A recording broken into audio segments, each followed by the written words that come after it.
बागेश्वर बालाजी सरकार का दिव्य दरबार अब प्रारंभ होगा। विनम्र आग्रह है जो पावन मंच पर हैं, दिव्य दरबार में किसी को भी यहाँ नहीं बैठना है। मंच जो है, मंच से सभी प्रस्थान करेंगे, सेवादार भी, वॉलेंटियर भी।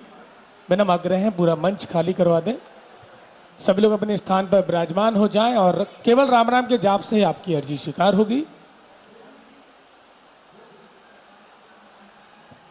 सभी अपने स्थान पर विराजमान हो जाएं, विनम्र आग्रह है। आइए चलते हैं आज के एक दिवसीय दिव्य दरबार में। बोले बागेश्वर धाम सरकार की जय जय श्री राम। पीछे से भी थोड़ा खाली करवा दें जो मंच पर हैं, सभी भक्तों से विनम्र आग्रह है। सीताराम। आज के प्रथम दिवस एक दिवसीय दिव्य दरबार में श्री बागेश्वर बालाजी महाराज की अनुकंपा से एक दिवसीय दिव्य दरबार में जितने भी लाखों लोग उपस्थित हुए, पंडाल के अंदर बाहर मैदान में प्रवेश नहीं मिला।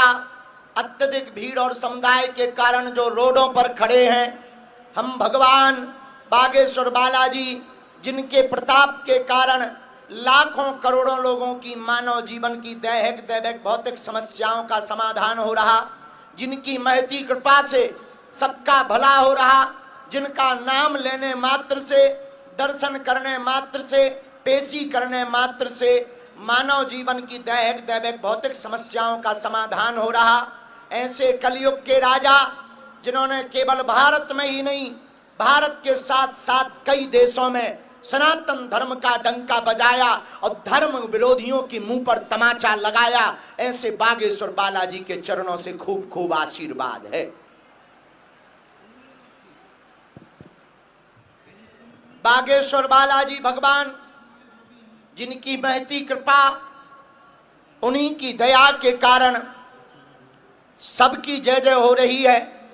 जितने भी लोग बाहर खड़े, आप निराश ना हो कि आपको अंदर आने नहीं मिला, आपको बैठने नहीं मिला। आप जहां रहो जाओ, तुम्हारी वहीं से अर्जी स्वीकार हो जावे।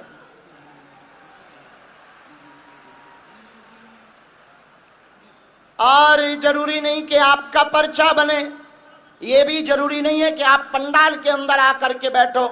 जरूरी सिर्फ इतना है कि अगर आप दरबार में आ गए, लहसुन प्याज मांस मदिरा आपने बंद कर दिया और पेशी करना अगर आपने प्रारंभ बालाजी के चरणों की कर दी, तो पर्चा बने या ना बने, काम सफल तो होकर के रहेगा। बालाजी की शक्तियों का अनुभव कली काल में 3 जगह पर बालाजी हनुमान विराजमान, मेहंदीपुर बालाजी, सालासर बालाजी और मध्य प्रदेश के छतरपुर जिले में बागेश्वर बालाजी विराजमान है। जहां विगत 3 पीढ़ियों से दिव्य दरबार लग रहा।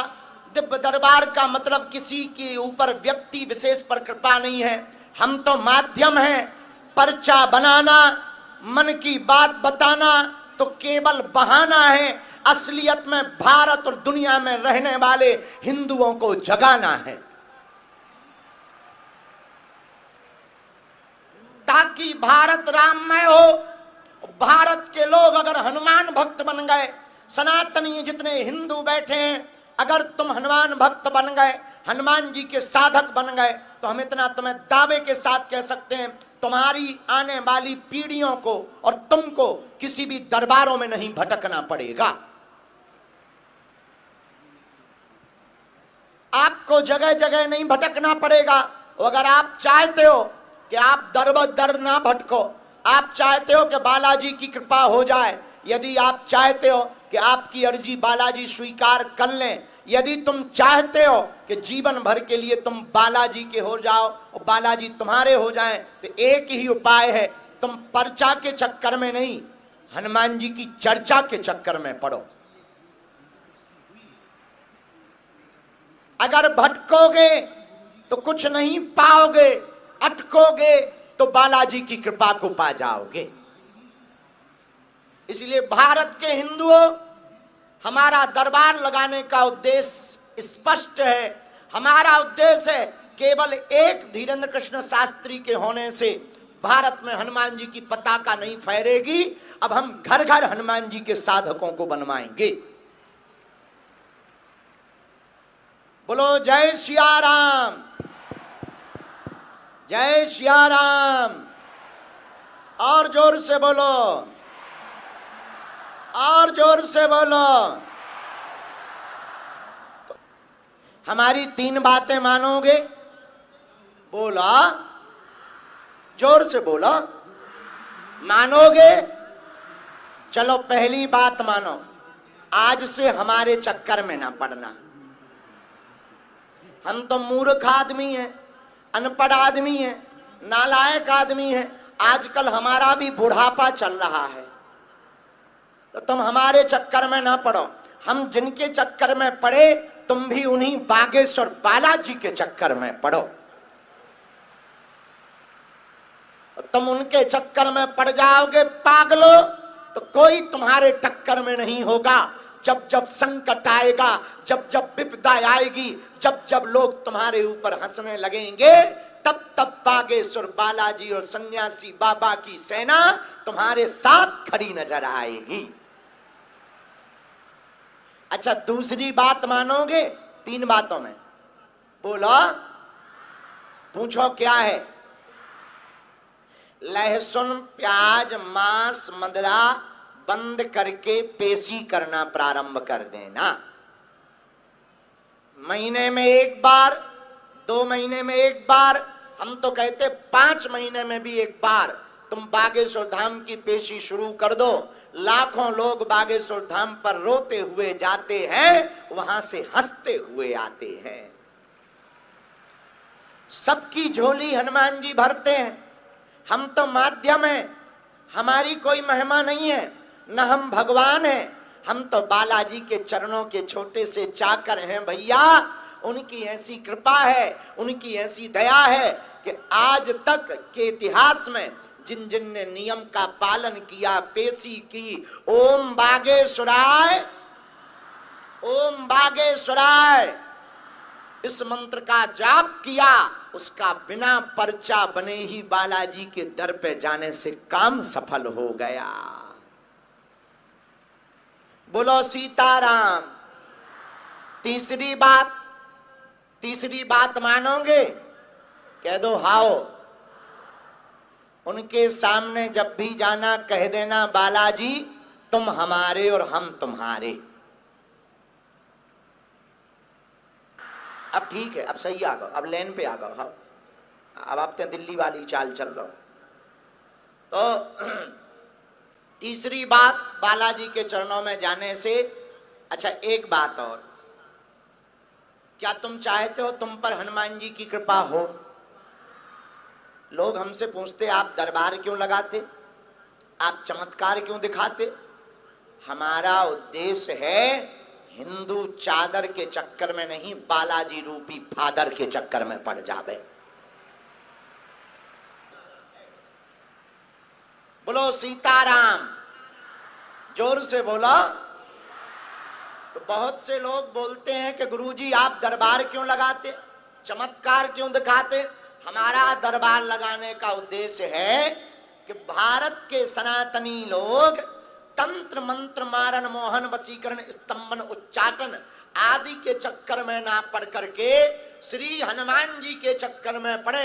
हनुमान जी के जैसा कोई दूसरा देवता और देवता चित्त न धरई हनुमत से। हनुमान जी सब सुख दे देते हैं। अब कौन कौन हनुमान जी का साधक बनना चाहता है, जरा बताओ। आप भी हमारी तरह हनुमान जी की कृपा को पा सकते हो। क्या तुम पाना चाहते हो? क्या तुम चाहते हो कि तुम्हें दरबारों में ना जाना पड़े? क्या तुम चाहते हो कि तुम्हारी आने वाली पीढ़ियों को कोई धर्म विरोधी बहका ना सके? क्या चाहते हो? हाँ या ना? बागेश्वर बालाजी की कृपा होगी ही नहीं, अनुभव में भी होगा। स्वप्न में 2 दिन तक लगातार बंदर दिखाई देंगे। अलग अलग अनुभव होंगे।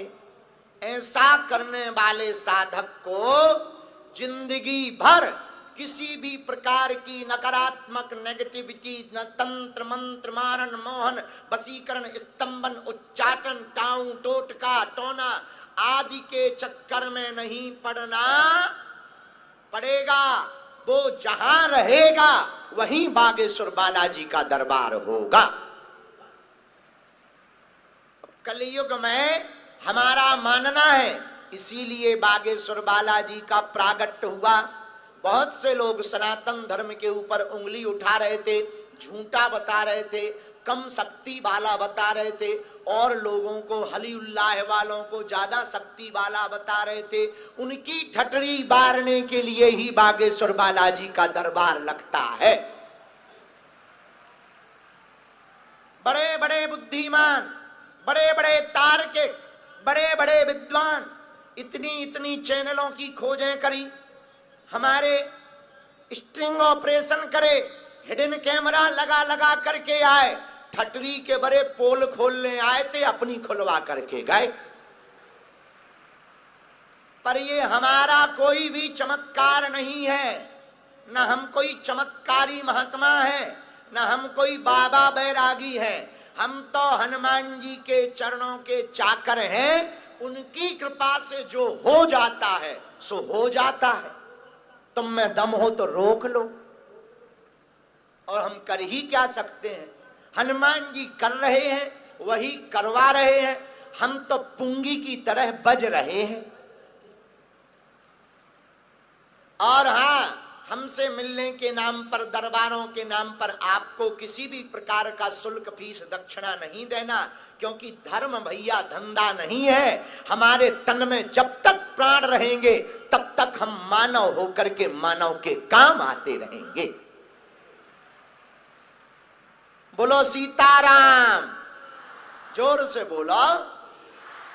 साधु जी, अरे दिल्ली वालों, सीताराम, जाओ बन जाए तुम्हारा काम। बोलो सीताराम। तो किसी को भी शुल्क फीस दक्षिणा नहीं देनी। हमारे नाम से बहुत लोग ऑनलाइन ऐप बना देते हैं, आईडी बना देते हैं, पैसा मांगते हैं कि हम गुरुजी से तुम्हारी वीडियो कॉल करवा देंगे। हम आगे को लगो बिना कॉल के तो बोल नहीं पाते हैं, कॉल के क्या खाक हलवा बोल पाएंगे। हाँ, हमें इतनी टाइम ही नहीं रहती। 24 घंटे में हम 2-2.5 घंटा 3 घंटा सो पाते हैं। इसलिए किसी के भी चक्कर में, तुम ज्यादा अमीर आदमी हो, हमें दे दो, हम सब पचा ले भी। और ज्यादा ही तुम्हें पैसा देने का शौक चढ़े तो तुम अपना मकान, फ्लैट, बंगला, सोना चांदी, बैंक की एफडी, लुगाई और लड़का छोड़ के सब हमारे नाम करवा दो। बाहर में गाओ। आओ, अभी हम अन्नपूर्णा में दाल रोटी खबा रहे, जिस दिन 2-4 करोड़ आएंगे रसगुल्ला मालपुआ खिलाएंगे। बोलो जय सिया राम। लेकिन दरबार के नाम पर किसी भी प्रकार का शुल्क फीस दक्षिणा देने की आवश्यकता। दूसरी बात, आज जिनको बुलाया जाए वो आएंगे। हम दरबार शुरू कर रहे हैं क्योंकि थोड़ा लेट हो गए। थोड़े क्या, अपने टाइम पे आए हैं। 12 बजे का बोला था, 12 बजे आ गए। अब क्या तुम बच्चे के प्राण लोगे क्या? हम अपने टाइम पर ही चलते हैं। नहीं चले तो टाइम पे थे, आने में ही 1 घंटा लग जाता है। अभी हमारे संग पे बैठे थे बिंदल जी, हमने कहा चाय पीना है, उनने फोन लगाया, बोले गुरु जी के लिए चाय बनाओ। हम कहा तुलसी पत्ता डलवा देना। हमारा चेला इतना खतरनाक है, बोला तेज पत्ता डाल देना। कहाँ गए? तेज पत्ता डलवा रहे थे। हम कहा तेज पत्ता क्या, गरम मसाला डलवाओ। तेज पत्ता पर क्यों, गरम मसाला डलवा दो। बाहर में गया। हमारे चेले ही ऊंचे लेवल के हैं।